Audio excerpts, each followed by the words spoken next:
Добрый день, уважаемые жители Республики Саха-Якутия. Текущая санитарно-эпидемиологическая ситуация республики находится в рамках режима повышенной готовности, объявленным главой Республики Саха-Якутия Айсеном Сергеевичем Николаевым. На настоящий момент по данным управления Роспотребнадзором в целом по республике остается высокий уровень выявленных новых случаев. По данным управления Роспотребнадзора зарегистрировано 234 новых случая новой коронавирусной инфекции.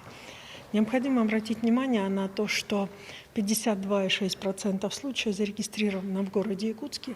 На город Якутск приходит 123 новых случая.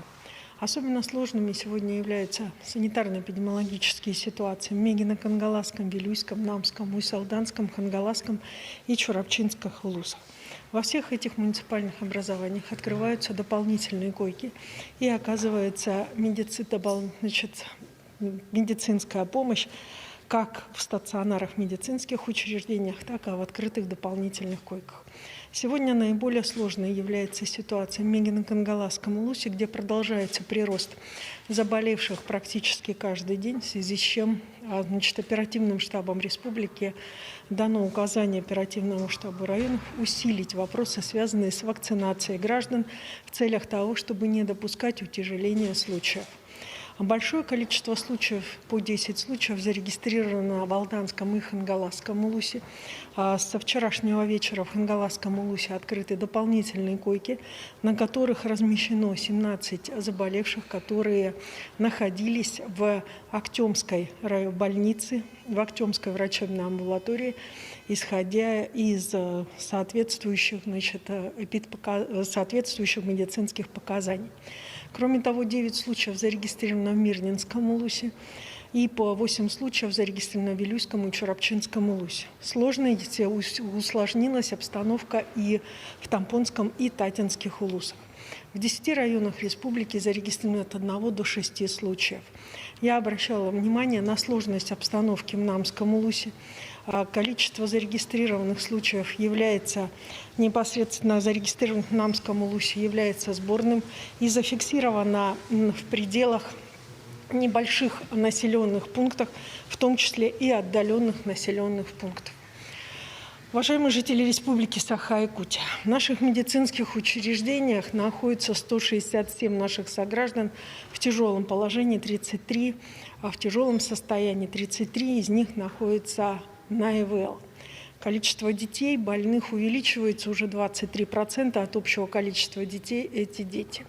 101 ребенок получают лечение в инфекционных стационарах как города Якутска, так и районах нашей республики.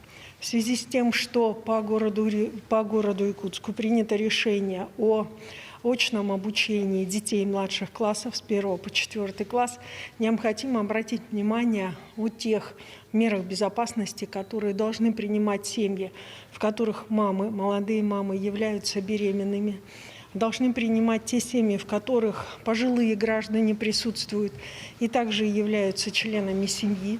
Кроме того, обращаем ваше внимание на четкое соблюдение санитарных правил при посещении детьми школы, как школьных, так и, соответственно, непосредственно при переходе ребенка из школы домой. В республике продолжается вакцинация против новой коронавирусной инфекции. Вакцина является наиболее эффективной защитой от тяжелых осложнений. Первую вакцину на территории республики получили 360 020 человек, в том числе только 48% от общего количества – это лица старше 60 лет. На настоящий момент ревакцинировано 15 036 человек. Вакцина имеется в достаточном количестве во всех районах республики. Учитывая сложную санитарно-эпидемиологическую обстановку в республике, на настоящий момент обсуждаются вопросы оперативным штабом по предложению главного санитарного врача по республике Маргариты Игнатьевой по вопросам, связанным с возможным прохождением в места массового скопления граждан посредством QR-кодов. Решение будет принято завтра на оперативном штабе под руководством главы Республики Саха-Якутия.